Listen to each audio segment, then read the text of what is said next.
விஷாகன் அப்படின்னாலே மயில் மீது வருபவன் அப்படின்னு பொருள். மயில் மீது வந்து பக்தர்களுடைய பிரச்சனைகளை துன்பங்களை போக்கக்கூடியவர் தான் முருகப்பெருமான். இந்த வைகாசி விரதம் நாம கடைபிடிக்கிறதுனால என்ன பலன்கள் கிடைக்கும் அப்படின்னு வந்து பாத்தீங்கன்னா, கோடை காலத்தோட நிறைவாகவும் வசந்த காலத்தோட துவக்கமாகவும் வருவதுதான் இந்த வைகாசி மாதம். அதே மாதிரி நம்முடைய வாழ்க்கையில நம்மை வாட்டி வதைக்கும் பலவிதமான துன்பங்களை போக்கி வாழ்க்கையில் குளுமையை தரக்கூடிய விரதம் இந்த வைகாசி விரதம்.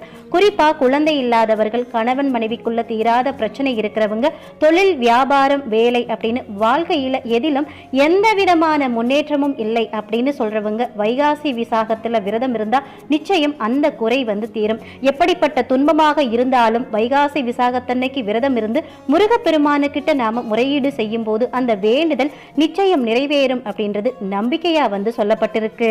அடுத்ததா 2024 ஆண்டுக்கான வைகாசி விசாக விரதம் எந்த நாள்ல வருது அப்படின்னு வந்து